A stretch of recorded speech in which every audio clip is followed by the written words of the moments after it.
क्या करेंगे हम लोग, वही जो करते आ रहे हैं, ठीक है ना।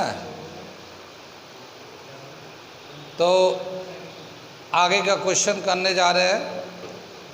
बहुत सारे क्वेश्चन करा हम लोगों ने किया है, और अब थोड़े क्वेश्चन और कर लेते हैं, थोड़े अलग तरीके का है, इसे भी कर लेते हैं। क्या है कि क्वेश्चन कहीं से भी आ सकता है, तो हर तरह के क्वेश्चन कर लेते हैं हम लोग, ठीक है। आप लोग रिवीजन तो कर ही रहे होंगे, ठीक है।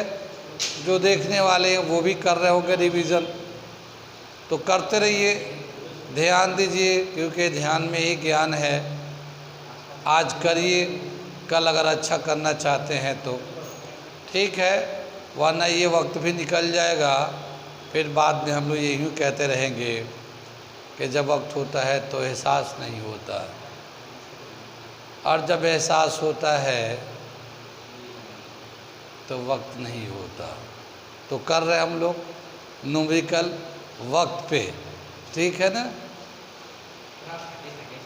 हाँ, आज को पता नहीं सुस्ती से ये क्वेश्चन कर रहे हैं हम लोग। क्या दे रखा है यहाँ पे, एक फिगर दे रखा है, 4 कैपेसिटर है। C1 8 माइक्रोफैराड का है, C2 4 माइक्रोफैराड का है, C3 3 माइक्रोफैराड का है, C4 6 माइक्रोफैराड का है, और ये इस तरह से एक बैटरी 12 वोल्ट की बैटरी से कनेक्ट है, ठीक है। क्या क्वेश्चन में दे रखा है, 4 capacitors C1, C2, C3 and C4 are connected in a battery of 12 volt as shown. What is the potential difference between points A and B? यहाँ पॉइंट A है, यहाँ पॉइंट B है, इन दोनों में पोटेंशियल डिफरेंस कितना है, A and B points में कितना है पोटेंशियल डिफरेंस, ये बताना है हमें। कितनी बात समझ में आई? आगे चले, कर रहे हैं हम लोग इसको, तो सॉल्यूशन कर रहे हैं हम लोग इसको। सॉल्यूशन क्या दे रखा है, ये जो है C1 C2 ये 8 और 4 माइक्रोफैराड का सीरीज़ में कनेक्ट है। जब कैपेसिटर सीरीज़ में होते हैं तो क्या सेम होता है, चार्ज सेम रहता है, तो यहाँ दोनों में चार्ज सेम रहेगा। ऐसे ही C3 C4 भी सीरीज़ में है, इन दोनों में भी चार्ज सेम रहेगा, ठीक है। तो पहले हम लोग देखते हैं, ये जो है यहाँ से ये पॉजिटिव टर्मिनल है, ये नेगेटिव टर्मिनल है, तो यहाँ से लेके अगर हम लोग पॉजिटिव टर्मिनल से लेते हैं C3 को देखते हैं, तो यहाँ पे जो पोटेंशियल होगा यहाँ 12 वोल्ट का होगा, ये क्योंकि ये डायरेक्ट यहाँ पे कनेक्ट है, ठीक है ना। तो यहाँ 12 वोल्ट का होगा, और यहाँ जो पोटेंशियल होगा हम लोग VA ले लेते हैं, और यहाँ जो पोटेंशियल होगा इसको VB ले लेते हैं। तो यहाँ पे पोटेंशियल यूज़ होगा, कैपेसिटर जो ना पोटेंशियल ड्रॉप करता है, तो यहाँ पे पोटेंशियल ड्रॉप होगा, जितना यूज़ करेगा उसके बाद जो बचेगा वह यहाँ पहुँचेगा। तो यहाँ का पोटेंशियल समझ में आएगा। जो यहाँ पे पोटेंशियल होगा, यहाँ पे पोटेंशियल ड्रॉप होगा, और फिर यहाँ से होते हुए फिर नेगेटिव टर्मिनल पे आ गया है, तो यहाँ से जो पोटेंशियल ड्रॉप होगा इसमें, और यहाँ से पोटेंशियल ड्रॉप ज़ीरो हो जाएगा, क्योंकि यहाँ पे जो है ना पॉजिटिव पे जितना पॉजिटिव पे चार्ज स्टोर करते तभी तो पोटेंशियल जमा होता है, और दूसरी तरफ नेगेटिव चार्ज होता है। तो यहाँ से यहाँ तक का पोटेंशियल डिफरेंस जो आएगा वो ज़ीरो आएगा, क्योंकि VA से यहाँ इस नेगेटिव टर्मिनल तक, ठीक है ना। तो पहले हम लोग पोटेंशियल ड्रॉप देख लेते हैं। पोटेंशियल ड्रॉप बिटवीन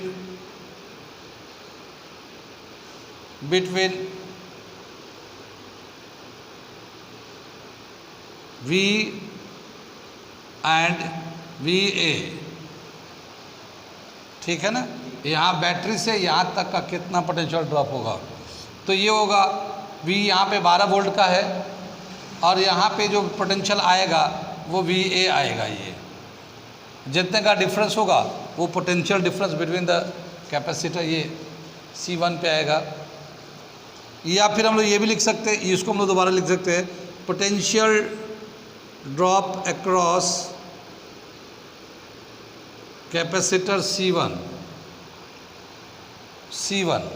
इसको ये भी लिख सकते हैं 12 - VA, ठीक है ना।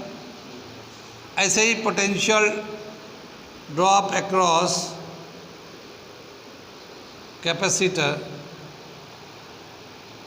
C2। तो C2 में क्या होगा, देखिए ये कैपेसिटर C2 है, यहाँ पे पोटेंशियल VA है और उधर जो ये यहाँ पे नेगेटिव टर्मिनल से यहाँ पे 0 आ जाएगा ये,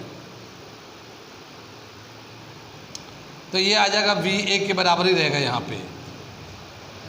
ऐसे ही लिया potential drop across capacitor C3, यहाँ पे कितना पोटेंशियल ड्रॉप होगा, ये वाला पे, यहाँ पे। तो ये एक टर्मिनल से जुड़ा हुआ, ये 12 वोल्ट से यहाँ से कनेक्ट है और यहाँ पे VB आ जाएगा -VB, ठीक है ना, इतना आ जाएगा ये। एंड इसी तरह से पोटेंशियल ड्रॉप अक्रॉस C4 लेंगे, potential drop across capacitor C4 is equal to VB -0 यहाँ से, और ये दूसरा टर्मिनल यहाँ पे माइनस से कनेक्ट है, तो ये VB के बराबर आ जाएगा। कितनी बात सुन में आगे बोला क्या कि जब कैपेसिटर सीरीज में होते हैं तो चार्ज सेम होता है।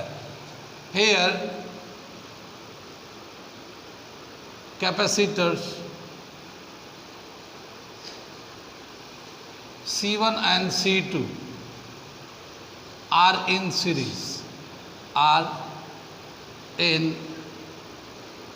series, कितनी बात सुनिए, तो charge at C1, charge at capacitor C1 is equal to charge on capacitor C2।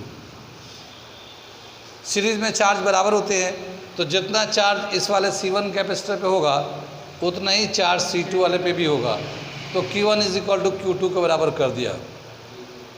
आगे चले, charge is equal to capacitance into potential होता है, charge is equal to C into V।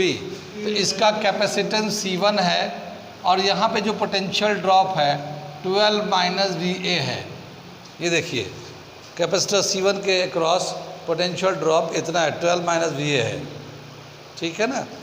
ऐसे ही यहाँ पे जो कैपेसिटेंस है C2 है और पोटेंशियल कितना है VA है। देखिए कैपेसिटर C2 के अलोंग VA के पोटेंशियल के बराबर है। कितनी बात सुन में, इसको मल्टीप्लाई कर देते हैं तो 12 C1 का वैल्यू डाल देते हैं, C1 C2 का वैल्यू, तो C1 कितना है 8 माइक्रोफैराड का दे रखा है ये, और ये 12 है -VA, और ये दे रखा है 4 माइक्रोफैराड का VA। ये माइक्रोफैराड दोनों तरफ से कैंसिल हो जाएंगे, बात समझ आ रही है। ये 4 से काटेंगे तो ये 2 आ जाएगा, यहाँ पे 8 कैंसिल हो जाएगा। अब 2 से इसे मल्टीप्लाई कर दे, 24 - 2VA is equal to VA, ठीक है ना। ये -2VA उधर जाके राइट में प्लस हो जाएगा तो 3VA आ जाएगा। अब potential at A is equal to 8 volt. कितनी बात समझ में आई, तो A पे पोटेंशियल कितना हो गया 8 वोल्ट का, हमें तो पोटेंशियल एट A कितना आ गया यहाँ पे 8 वोल्ट का आ गया। अब हम लोग पोटेंशियल एट B निकालेंगे, वो कैसे निकालेंगे, 4 से ही निकालते हैं। देखिए ये वाला C3 C4 सीरीज में है, ठीक है ना, तो दोनों में चार्ज बराबर होगा। Also C3 and C4 are in series, so charge on capacitor 3 is equal to charge on capacitor 4। Charge जो होता है कैपेसिटेंस C3 और पोटेंशियल कितना है C3 के अलॉन्ग, देखिए C3 ये है V 12 - VB, और 4 के अलॉन्ग क्या दे रखा है C4 पोटेंशियल एट B, ये वहाँ पे B दे रखा ना, हाँ VB। ये जो C3 है इसका वैल्यू दे रहा है 3 माइक्रोफैराड, ये 12 - VB, और ये है 6 माइक्रोफैराड VB। माइक्रोफ्राइड से माइक्रोफ्राइड कैंसिल, 3 से ये 2 कैंसिल, तो यहाँ पे आएगा 12 minus V B is equal to 2VB। ये माइनस VB को इधर ले जाएंगे तो 3VB आ जाएगा, and VB is equal to 4 volt आ जाएगा। तो पता ये चला कि A पे तो पोटेंशियल 8 वोल्ट था और B पे पोटेंशियल 4 वोल्ट का आ गया, ठीक है ना, 4 वोल्ट का आ गया। हमसे क्या पूछा है, potential difference between A and B। तो पोटेंशियल डिफरेंस कितना आ जाएगा, पोटेंशियल डिफरेंस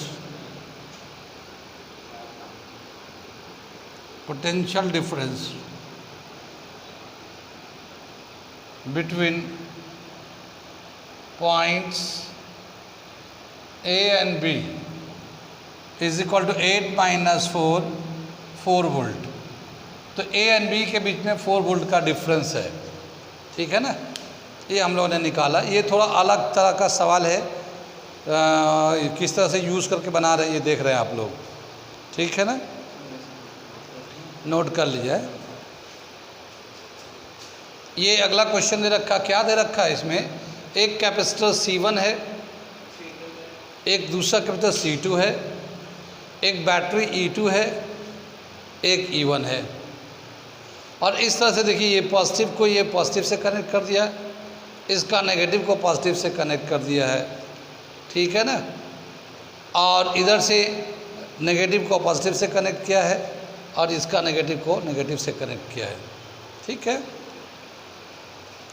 अगर ये जो ना क्लोज लूप है, और जब भी कभी भी हम लोग क्लोज लूप लेते हैं तो टोटल पोटेंशियल ड्रॉप जो होता है वो ज़ीरो हो जाता है, वो किरचॉफ्स लॉ के अकॉर्डिंग आता है, ठीक है ना, किरचॉफ्स लॉ है, हाँ बताएंगे अभी हम लोग, किरचॉफ्स लॉ आने वाला है। लेकिन जब भी कभी सारे सर्किट क्लोज्ड होते हैं तो जितने भी उसमें बैटरी और अप्लाइंसेस होते हैं उनमें नेट पोटेंशियल ड्रॉप जो होता है ना ज़ीरो हो जाता है। Sum of all potential is zero in a close loop, ठीक है ना।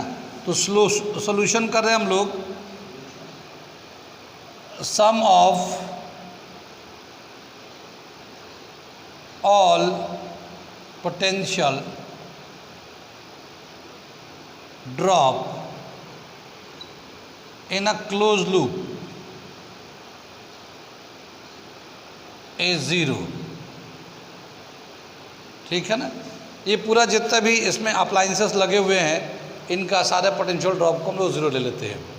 अब अगर हम लोग इसे क्लॉकवाइज अगर रीडिंग लेते हैं तो इसका पोटेंशियल कितना हो जाएगा, पोटेंशियल निकालते हैं हम लोग चार्ज अपॉन कैपेसिटेंस, कैपेसिटर में चार्ज अपॉन, जैसे हम लोग यहाँ वन लेते हैं, इसको 2 लेते हैं, इसको 3 लेते हैं, ये 4 लेते हैं, तो इसका क्या हो जाएगा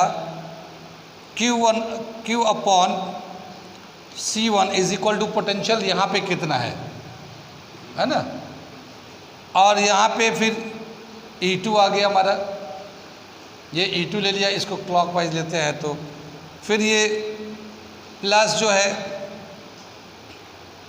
हमारा C2 upon sorry Q upon C2 और ये इसका उल्टा हम लोग दिखा रहे हैं, E1 इज इक्वल टू 0। इसमें क्या है, जैसे कि अगर हम लोग इधर से ले रहे हैं चार्ज को फ्लो करा रहे हैं, ये देख लीजिए ज़रा सा, ठीक है ना, अगर इधर से हम लोग चार्ज का फ्लो करा रहे हैं तो यहाँ पे साइन यहाँ माइनस कर लेते हैं, यहाँ प्लस कर लेते हैं। वो क्या कहते हैं देखिए, पहले यहाँ से जब चार्ज, तो पॉजिटिव से तो चार्ज निकलता है, पॉजिटिव से चार्ज निकलता है, फिर नेगेटिव से इन करता है, ऐसे ही तो होता है ना हमारे बैटरी के अंदर, सर्किट के अंदर। लेकिन हम लोग इसको क्लॉकवाइज अगर ले रहे हैं तो हम चार्ज इसको पॉजिटिव से इन करा रहे हैं, यानी डायरेक्शन उल्टा ले रहे हैं हम लोग, तो हम उसके लिए माइनस ले लिया यहाँ पे। और कैपेसिटेंस का तो कोई बात नहीं है, Q अपन C1 हो गया, ये माइनस हो गया, और ये Q अपन C2 हो गया, और फिर ये ठीक पॉजिटिव से जा रहा है, यहाँ पे चार्ज नेगेटिव से इन करके फिर पॉजिटिव पे जाएगा, तो ये प्लस ले लिया। कितनी बात सुन रही, आगे चले पीछे चले, ठीक। अब ये टोटल पोटेंशियल 0 था, यहाँ से ई को उधर ले जाएंगे तो ये ई तो माइनस में था, उधर जाकर प्लस हो जाएगा, और ये प्लस में था तो माइनस हो जाएगा। तो क्या मिलेगा, Q/C1 plus Q/C2 is equal to E2 minus E1, ठीक है ना। यहाँ से हम लोग Q को कॉमन ले लेंगे तो 1/C1 1/C2 is equal to E2 minus E1। कितनी बात सुन में, इसका अगर एलसीएम ले लेते हैं तो ये आ जाएगा C1 plus C2/C1 into C2, ये E2 माइनस E1। कितनी बात सुने, ये जो चार्ज है, चार्ज का ये वाला वैल्यू कैपेसिटेंस का उधर ले आते हैं, E2 माइनस E1, और ये आ जाएगा C1 into C2/C1 plus C2, ये हमारा ऐसे आ जाएगा। तो कितना चार्ज इसमें मूव कर रहा है ये चार्ज का पता चल गया। लेकिन हमसे बोला क्या कि इसका पोटेंशियल निकालिए, C1 का पोटेंशियल निकालता है। Now potential of capacitance C1 V1 क्या निकालेंगे, Q/C1। इसका पोटेंशियल निकालना हो तो Q/C करेंगे कि कितना चार्ज चल रहा वो ले लिया और कितना उसका कैपेसिटेंस है, ठीक है। चार्ज का वैल्यू कितना है, इतना है, ये E2 माइनस E1 और ये C1 into C2 C1 plus C2, और यहाँ पे ये C1 नीचे था, ये C1 से इसका C1 कैंसिल हो जाएगा तो V1 इज इक्वल टू क्या आ जाएगा, देखिए E2 माइनस E1 और ये C2/C1 प्लस C2, ये हमारा आ गया। यानी V1 निकाल रहे हैं तो E2 माइनस E1, ऊपर में C2 है, नीचे में C1 प्लस C2 है। इन्वर्स रेशो, इसको कहते हैं इन्वर्स रेशो। V1 निकाले तो C2 ऊपर रखा है, बाकी नीचे टोटल रखा है। तो इसका पोटेंशियल तो यहाँ पे ये आ गया हमारा। अगर C2 पे पोटेंशियल निकालेंगे हम लोग तो कितना हो जाएगा, C2 का पोटेंशियल वो निकाल देते हैं यहाँ पे। Now V2 is equal to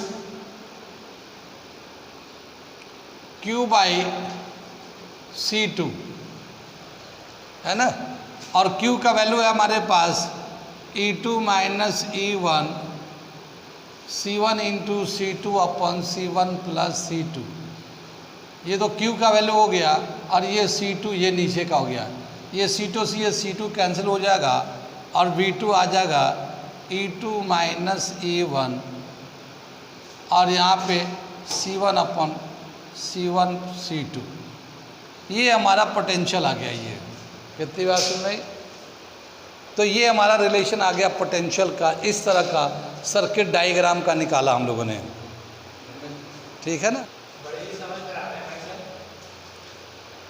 क्या दे रखा, एक ये फिगर दे रखा, देखो हम लोग क्या है इसमें, PQR 3 पॉइंट है। यहाँ एक कैपेसिटर C1 1 माइक्रोफैराड का, यहाँ पे C2 ये वाला कैपेसिटर 2 माइक्रोफैराड का है, C3 3 माइक्रोफैराड का है, C4 6 माइक्रोफैराड का है, ठीक है। अब क्वेश्चन क्या दे रखा है, ये दे रखा है in the given figure the energy stored in C4 is 27 joule. इस C4 में 27 जूल ऑफ एनर्जी स्टोर्ड है। Calculate the total energy stored in the system. इनमें टोटल कितना एनर्जी स्टोर्ड है, सबका मिलाकर कितना टोटल एनर्जी है ये बताना है। कितनी बात सुनी, एनर्जी का फॉर्मूला तो हम लोगों ने किया है, हाँ, हाफ CV² और C को चेंज करके हम लोग निकाला था, फिर B को भी चेंज करके निकाला है। तो हाफ Q² C होता है, हाफ QV² भी होता है। तो इस तरह से हम लोग के फॉर्मूले हैं एनर्जी के। आगे चले हम लोग, समझ में आ गया सवाल, सॉल्यूशन कर रहे हैं इसका, ठीक है ना। सॉल्यूशन कर रहे हैं हम लोग, क्या दे रखा है, जो एनर्जी है इसमें, इसका एनर्जी दे रखा है, ठीक है। इसमें कितना है 27 जूल।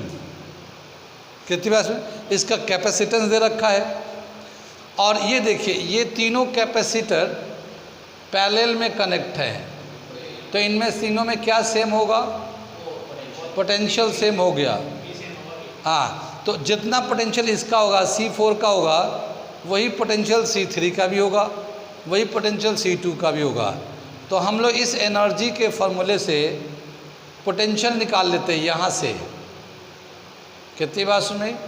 अब हमें पोटेंशियल का क्या, एनर्जी का क्या फॉर्मूला होता है in term of potential and capacitance? Half CV²। ठीक है ना? तो क्या दे रखा है, करके दिखा रहे हम लोग। Energy stored in capacitor C4 is equal to 27 joule. इसका ले लेते हैं हाफ C4V², 27।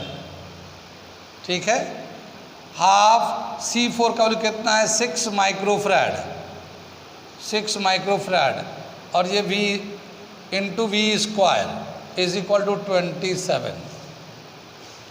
ये हाफ से इसको कैंसिल कर देंगे, 3 माइक्रोफैराड आएगा। ये 3 को उधर ले जाएंगे तो V² is equal to 27/3 microfarad. Microfarad को 10⁻⁻6 कर देते हैं हम। ठीक है, तो ये 3 से कैंसिल होकर 9 आ जाएगा, और यहाँ पे जो V² का वैल्यू आ जाएगा 9 × 10⁻6। ठीक है ना, ये माइनस में था, ऊपर जाके प्लस हो गया। और अगर V का वैल्यू निकालेंगे तो 3 × 10⁻3 वोल्ट आ जाएगा। ये कितनी बात समझ में आई? अब क्या बताया कि C2 C3 ये तीनों ही आपस में पैरेलल है, तो इनके पोटेंशियल सेम होंगे।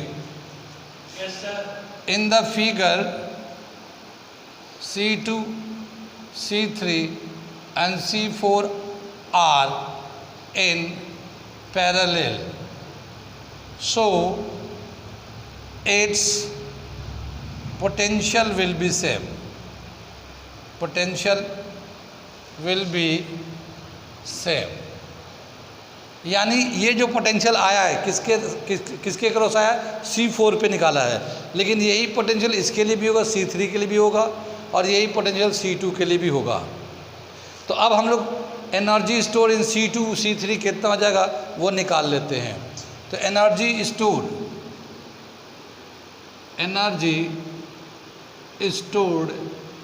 इन कैपेसिटर या इन C3 ऐसे डायरेक्ट लिख देते हैं। तो C3 में क्या आ जाएगा? Half C3V²। दिख रहा है पीछे? हाफ C3V² हो गया ना। हाफ C3 का वैल्यू कितना है? 3 है, ये 3 माइक्रोफैराड है, तो 3 × 10⁻6 कर दिया। और V² का वैल्यू देखो ये है, V² का वैल्यू 9 × 10⁻6, तो ये हो जाएगा 9 × 10⁻6। तो ये 10⁻6 दोनों में से कैंसिल हो जाएगा, और ये 9 3 27, 27 को 2 से डिवाइड करते हैं तो 13.5 जूल यहाँ पे एनर्जी स्टोर होगा। कितनी बात सुन भाई? ऐसी energy stored in capacitor C2 ऐसे ही निकालते, एनर्जी स्टोर्ड इन C2, तो हाफ C2V², हाफ C2 का वैल्यू है 2 माइक्रोफैराड, माइक्रोफैराड को 10⁻6, और ये 9 × 10⁻6 कर दिया। V² का वैल्यू +6 -6 कैंसिल हो जाएगा, 2 से 2 कैंसिल, ये 9 जूल आ जाएगा। कितनी बात सुन में? तो इसमें 9 जूल का एनर्जी स्टोर हो रहा है, इसमें 13.5 का एनर्जी स्टोर हो रहा है, और इसमें 27 जूल का एनर्जी स्टोर हो जाएगा। इन तीनों में टोटल एनर्जी कितना स्टोर हो जाएगा? तो हमने एक कंसेप्ट बताया था कि कैपेसिटर या तो सीरीज़ में हो या पैरेलल में हो, टोटल एनर्जी उसका energy store on each capacitor होता है। हमने प्रूफ करके भी दिखाया है, आप जाके देखना उसका थ्योरी में। तो हम लोग टोटल एनर्जी पहले इन 3 का निकाल लेते हैं, ठीक है ना। total energy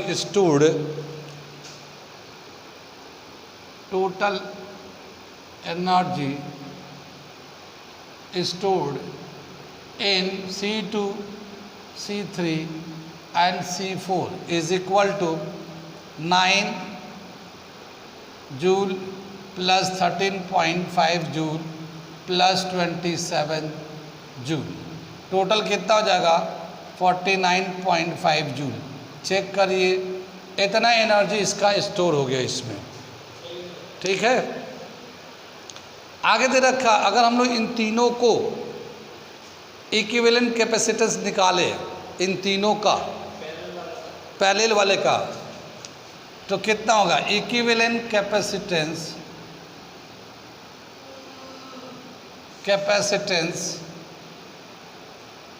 of C2, C3 and C4 is equal to 2 plus 3 plus 6 11 microfarad का आ जाएगा। ये इन तीनों का इक्विवेलेंट, पैरेलल में होते तो सम कर देते हैं इसको, तो इन तीनों का हमारा इक्विवेलेंट कैपेसिटेंस आ गया 11 माइक्रोफराड।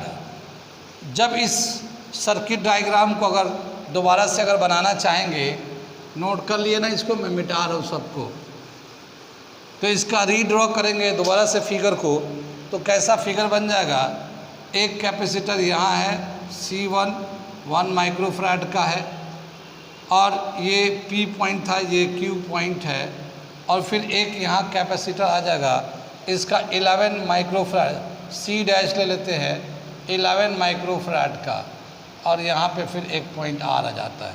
कितनी बात में ये दोबारा से फिगर ऐसा बन जाएगा। अब इनमें क्या सेम होगा, ये दोनों सीरीज़ में है तो चार्ज सेम होंगे। अब हम लोग चार्ज निकालने जा रहे हैं। चार्ज कैसे निकालेंगे, आगे चले हम लोग। यहाँ पे इस पूरे में कितना एनर्जी स्टोर है, सी डैश में कितना एनर्जी स्टोर है,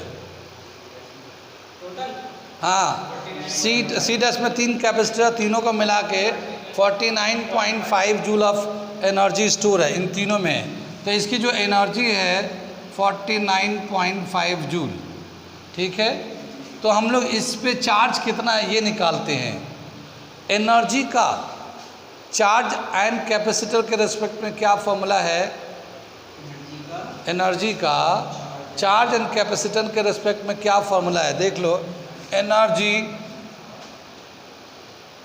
stored in capacitor equivalent capacitor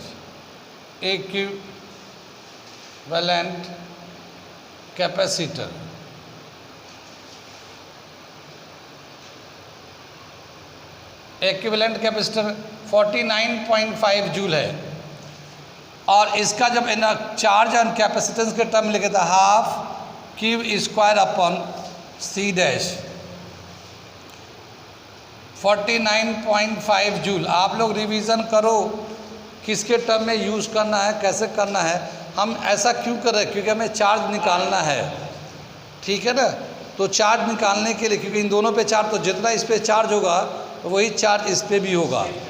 तो हम चार्ज निकालने के लिए पहले जो दिया हुआ है, इसका एनर्जी दिया हुआ है, इसका इक्विवेलेंट कैपेसिटेंस दिया हुआ, तो चार्ज निकाल लेते हैं। तो क्या आ जाएगा, ये Q square is equal to 2C dash into 49.5, ये 2C डैश वहाँ ले गए। ये C डैश का वैल्यू कितना है 11 माइक्रोफराड, 2 इंटू 11 इंटू माइक्रोफराड को 10⁶ कर दिया। ठीक है, और ये 49.5 कर दिया। कितनी बात सुने, अब ये 2 से जब 49 को मल्टीप्लाई करेंगे तो 99 हो जाएगा। बात समझ रही है, 99 को 11 से मल्टीप्लाई करेंगे तो कितना आ जाएगा, Q square is equal to 11 9 99, 11 99 and 9 108, 10⁻⁻6 coulomb. ठीक है, कुछ बात समझ में आ रही ना ये। इसको Q square is equal to 1089 microcoulomb, ऐसे भी लिख सकते हैं इसको, माइक्रोकूलम में। जितना चार्ज, अब देखिए जितना चार्ज सी डैश पे है उतना ही चार्ज C1 पे भी होगा, तो इसमें कितना एनर्जी स्टोर हो रहा है, अब इस पे एनर्जी निकालते हैं, ठीक है ना। Energy stored in capacitor C1, energy stored in capacitor C1, तो क्या आ जाएगा, half Q square upon C1। Q के टर्म में लेगा ना, चार्ज सेम है तो उसको ले लिया चार्ज के टर्म में। अब ये दे रखा है हाफ क्यू स्क्वायर का वैल्यू माइक्रोकूलम में, ये 1089 माइक्रोकूलम, तो इसका आ जाएगा।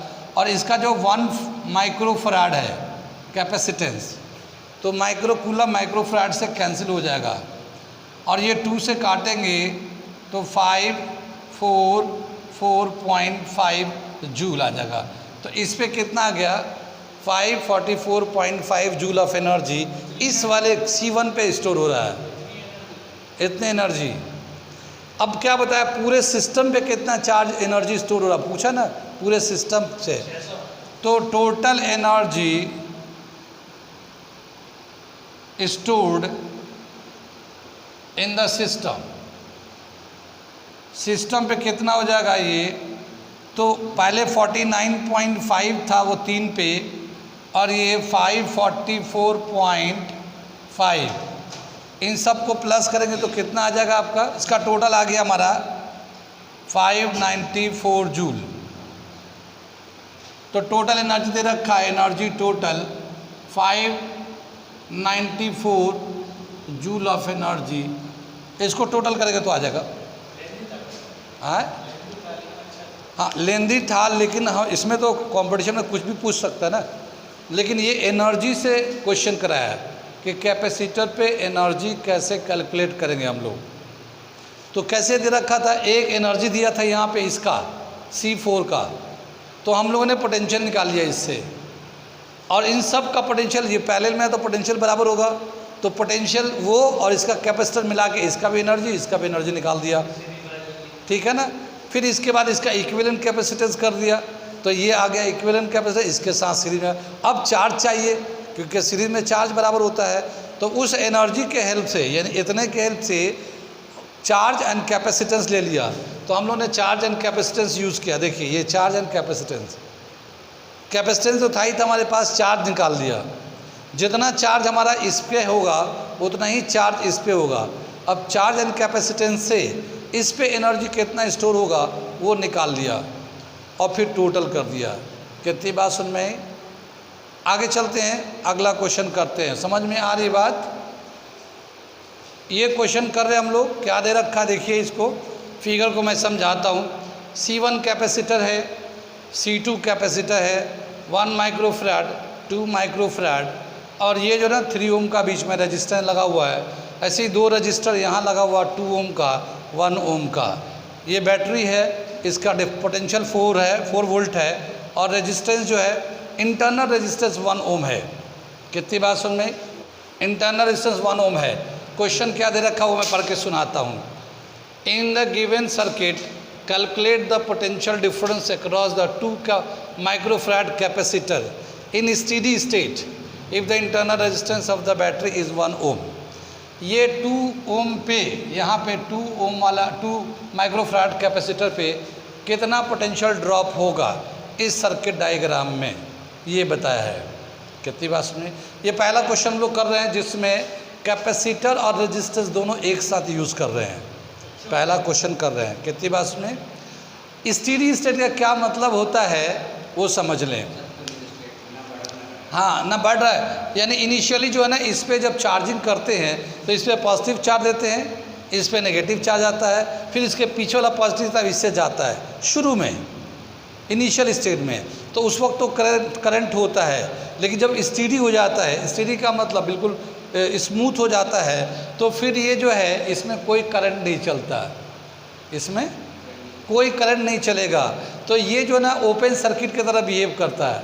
किस तरह से? ओपन सर्किट, यानी ये कनेक्ट नहीं है, ये कनेक्ट नहीं है, खुला हुआ है।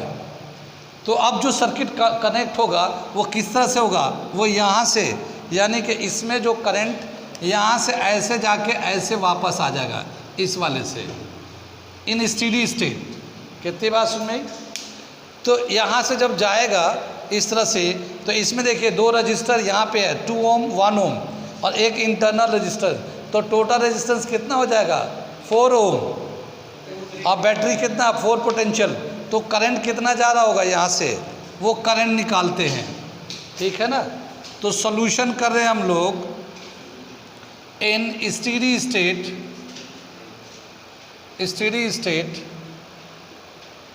The capacitors behaves as capacitor containing circuit. Capacitor containing circuit behaves as open circuit. ठीक है ना। तो no current flow through it, no current flow through the capacitor. Capacitor के थ्रू कोई भी करंट नहीं जाता, चार्ज या करंट कुछ भी नहीं जाता है। कितनी बात सुनी? Now the current passes through, now the current passes through the resistors 2 ohm and 1 ohm. Now the current in the circuit, now the current in the circuit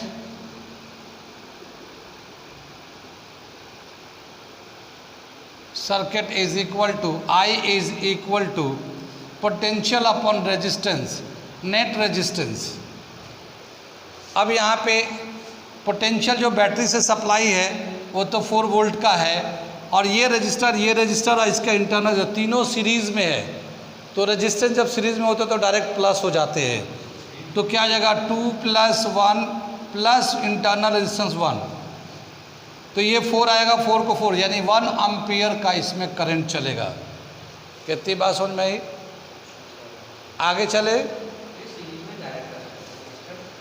हाँ, सीरीज में डायरेक्ट प्लस हो जाते हैं, अभी पढ़ेंगे, अभी इलेक्ट्रिसिटी भी आएगा। आगे चले। 1 एम्पियर का करंट जाता है। अब देखो इसमें, यहाँ से जब 1 एम्पियर का करंट जा रहा होगा तो इसमें पोटेंशियल ड्रॉप कितना होगा? 2 वोल्ट यहाँ पे, क्योंकि पोटेंशियल जो होता है I1 R1, ठीक है, और यहाँ पे कितना होगा? I1 R2। तो यहाँ पे कितना हो जाएगा? करंट जो जा रहा है 1 का और रेजिस्टेंस 2 है, फिर यहाँ पे करंट 1 है, रेजिस्टेंस 1 है, तो ये टोटल 3 वोल्ट का पोटेंशियल यहाँ पे यूज़ होगा। यहाँ पे रेजिस्टर में यहाँ से यहाँ तक जो पोटेंशियल ड्रॉप होगा वो 3 वोल्ट का होगा।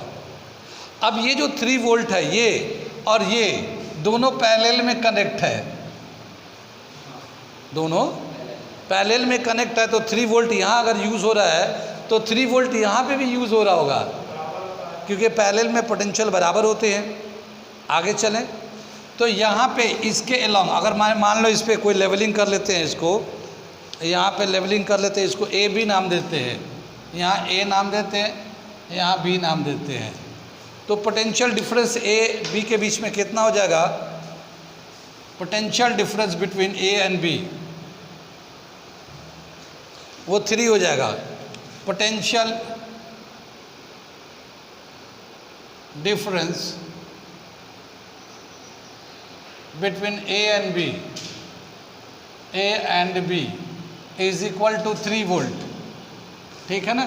अब इस 3 वोल्ट पे 2 कैपेसिटर लगा हुआ है, दो कैपेसिटर लगा, एक 1 माइक्रोफैराड का, एक 2 माइक्रोफैराड का, तो सीरीज में चार्ज तो सेम होता है मगर पोटेंशियल अलग अलग होता है। उस कैपेसिटर पे पोटेंशियल ज़्यादा होगा जिसका कैपेसिटर कम होगा, कैपेसिटर का वैल्यू जिसका कम होगा उस पोटेंशियल ज़्यादा होगा, पोटेंशियल ज़्यादा होगा, और जिसका कैपेसिटर ज़्यादा होगा उसका पोटेंशियल कम होगा। इन्वर्स होता है। तो इन्वर्स रूल के हिसाब से क्या करते हैं, सवाल में पूछा था कि इस पे कितना पोटेंशियल होगा। सवाल में देखो क्या पूछा है कि पोटेंशियल एट 2 माइक्रोफैराड कैपेसिटर, ठीक है ना। तो according to inverse law, according to inverse law, potential at C2 यानी कैपेसिटर C2 पे कितना होगा, V2 is equal to C1 plus C2 into V। C2 पे निकालना है तो ऊपर में C1 लेंगे, नीचे में दोनों का प्लस लेंगे, और ये नेट पोटेंशियल कितना सप्लाई है उससे मल्टीप्लाई कर देते हैं, ठीक है ना। और अगर C1 पे निकालना होता तो यहाँ पे C2 आता है, ठीक है ना। हाँ, उधर कराया था पीछे, तो ये V2 आ जाएगा। यहाँ C1 कितना है, 1 माइक्रोफैराड है C1, यहाँ है 1 माइक्रोफैराड प्लस 2 माइक्रोफैराड, और इसका जो नेट पोटेंशियल इस पे आया हुआ कितना, 3 का है ना, ये 3 A एंड B के बीच में, बात समझ में आ रही है। तो ये कितना जाएगा, 1/3 आ जाएगा। ये 1 माइक्रोफैराड, ये 3 माइक्रोफैराड, माइक्रोफैराड माइक्रोफैराड कैंसिल हो जाएगा, और ये 3 आ जाएगा, इसे ये कैंसिल हो जाएगा, और ये 1 वोल्ट, ठीक है ना। तो यहाँ पे कितना पोटेंशियल ड्रॉप होगा, 1 वोल्ट का, और यहाँ पे कितना हो जाएगा, 2 वोल्ट का, क्योंकि टोटल 3 है ना, ये टोटल 3 है A एंड B के बीच में। तो यहाँ पे 1 वोल्ट का अगर यूज़ हो रहा है तो यहाँ 2 वोल्ट का हो जाएगा, लेकिन हमारा आंसर 1 वोल्ट है। कितनी बात समझ में आई। ये हम लोग पहला क्वेश्चन रजिस्टेंस एंड कैपेसिटर का किया, कुछ कुछ तो समझ में आ रहा होगा, एक दो और कर लेते इसी कंसेप्ट को समझने के लिए, ठीक है ना। आज क्योंकि कल तो इलेक्ट्रिसिटी पढ़ेंगे। ये क्वेश्चन दे रखा हमारा, ये दे बताता हूँ फिगर को। ये देखिए 3 माइक्रोफैराड का कैपेसिटर, रजिस्टर 4 ओम का, 3 माइक्रोफैराड का कैपेसिटर। सेकेंड लाइन में खाली रेजिस्टेंस है 4 ओम का। थर्ड लाइन में 3 माइक्रोफैराड का capacitor, 4 ohm resistor, 3 microfarad capacitor, ये दे रखा है। फिर फोर्थ रो में क्या बताया, एक बैटरी है 10 वोल्ट का है, और एक रजिस्टर 1 ओम का है। अब हमें क्या पूछा है, calculate the charge on each capacitor in steady state.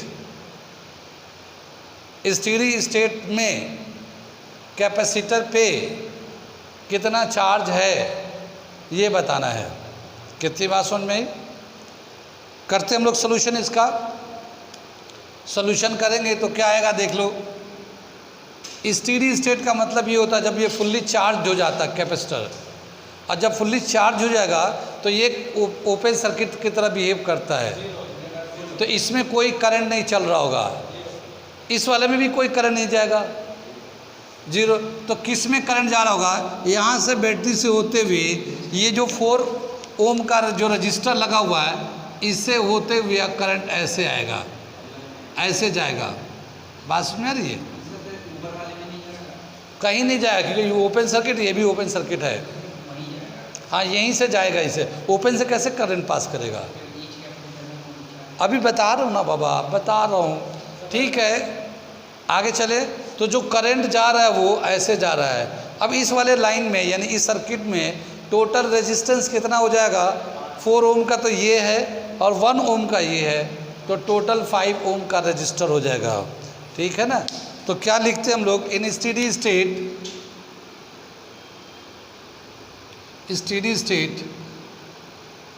The capacitor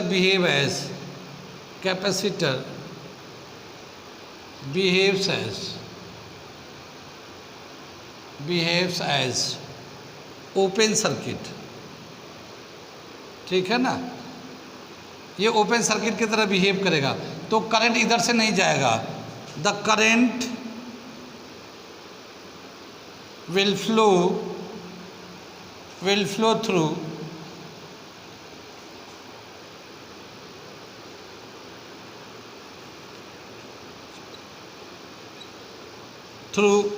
4 ohm and 1 ohm resistor. ठीक है ना, ये इससे होते हुए जाएगा। तो current now current is equal to current I is equal to applied voltage upon total resistance, R dash लगा दिया। अप्लाइड वोल्टेज कितना है 10 वोल्ट, यहाँ पे ये 10 वोल्ट का दे रखा, ये 4 ओम प्लस 1 ओम, ये 5 ओम का रेजिस्टेंस हो जाएगा, और ये कट के 2 एम्पियर का करंट चलेगा। कितनी बात सुन में, जब 2 एम्पियर का करंट जाएगा तो इस वाले 4 ओम रजिस्टर में कितना पोटेंशियल ड्रॉप होगा, पोटेंशियल ड्रॉप कितना हो जाएगा। Now potential drop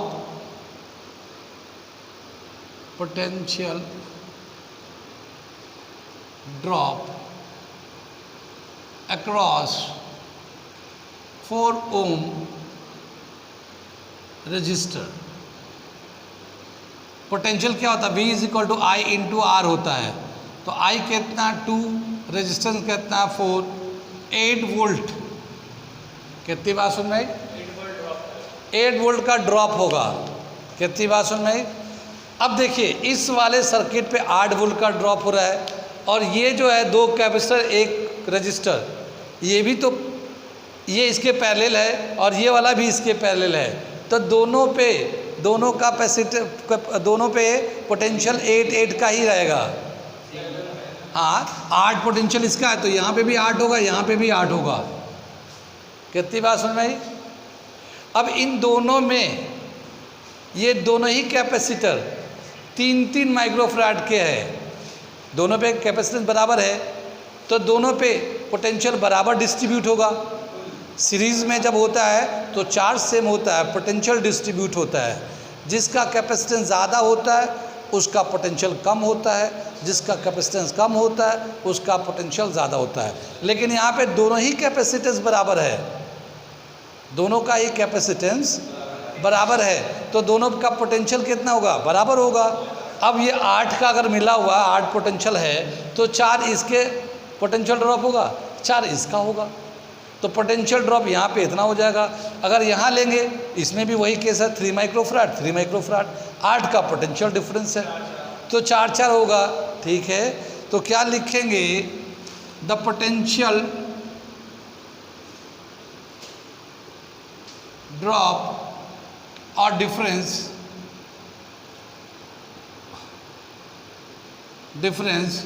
of each capacitor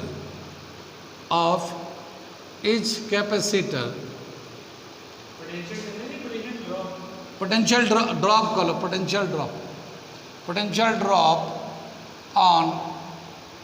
on each capacitor is 4 volt.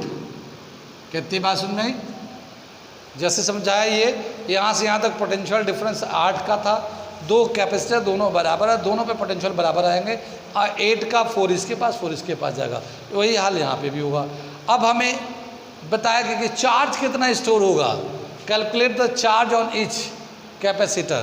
तो चार्ज का क्या फॉर्मूला होता है, now charge is equal to Q is equal to C into V, है ना।